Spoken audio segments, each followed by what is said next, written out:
Et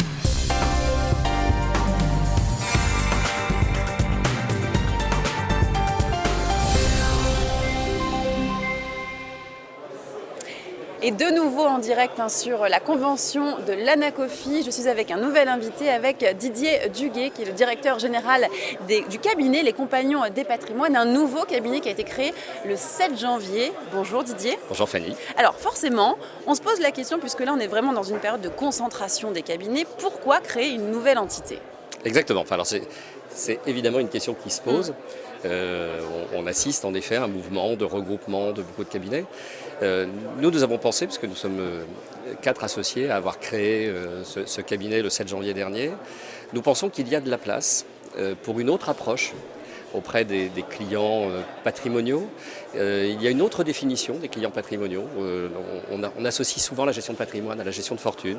Nous pensons qu'il y a une classe moyenne qui ne connaît pas forcément ces métiers, qui ne sait pas les services dont elle peut bénéficier, et que nous avons besoin d'accompagner, de leur faire prendre conscience qu'ils peuvent aussi valoriser leur patrimoine au pluriel. Nous y tenons beaucoup, parce que le patrimoine ne se résume pas uniquement à la partie financière ou immobilière, mais il y a aussi le patrimoine santé, le patrimoine éducatif, le patrimoine culturel, qui mérite d'être pris en compte dans une approche globale de la gestion de patrimoine. Vous parlez d'accompagnement. Justement, avec les 2 années que nous venons de vivre, avec cette crise du Covid, on a été beaucoup en distanciel, avec beaucoup de digital.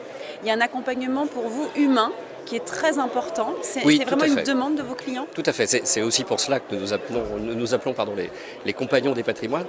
Alors, il est certain que le digital est déterminant, il est essentiel, il est nécessaire pour arriver à avoir des coûts de traitement, des coûts d'acquisition plus faibles, pour avoir aussi une réactivité et une pertinence dans l'accompagnement des clients.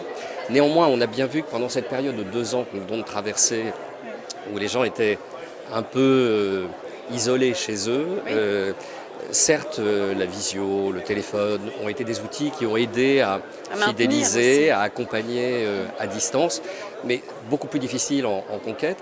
Et aujourd'hui, on sent un besoin de nos prospects et clients de retrouver de l'humain, de retrouver de l'échange, surtout sur des sujets comme la gestion de patrimoine, qui sont des sujets qui relèvent de l'intime. Oui, c'est très personnel, c'est vrai. On se confie, et se confier à un outil téléphonique ou un ordinateur, c'est toujours plus délicat. Il y a une barrière, voilà, c'est vrai. Il y a une vraie barrière. Effectivement. Alors aujourd'hui, on a aussi une situation dans le monde qui est complexe, compliquée. Oui. On a la situation en Ukraine aussi qui impacte les professions des CGP. Quelles sont les grandes problématiques de vos clients et leurs grands besoins ? Alors, les problématiques de nos clients, parce que je vous le disais, nous abordons une clientèle sans doute moins fortunée que la plupart de nos concurrents, et néanmoins confrères. On sent que les préoccupations de cette population sont celles que l'on retrouve dans la population aujourd'hui, notamment en période électorale. Oui. Le pouvoir d'achat, le budget quotidien, avant de valoriser le patrimoine financier ou le potentiel financier qu'ils ont. Donc il y a un vrai besoin de les accompagner dans l'optimisation de leur trésorerie et de leur budget avant de parler de placement. Ça, c'est le premier élément. Le deuxième élément, on voit bien que la notion de famille, de noyau familial reprend de l'importance aussi. Oui. Donc toutes les notions de prévoyance, de retraite, qui sont connexes à la gestion de patrimoine, reprennent une importance considérable dans l'accompagnement du client.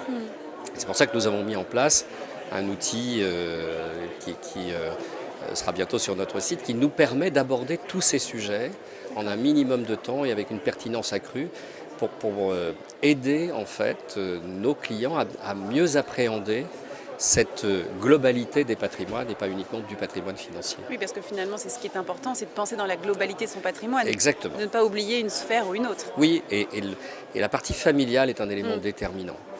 Eh bien, merci beaucoup pour toutes Merci ces précisions. Merci à vous, Fanny. Merci à vous de nous avoir suivis pour cette interview. Je vous retrouve très vite pour de nouveaux échanges, toujours sur la convention de l'Anacofi.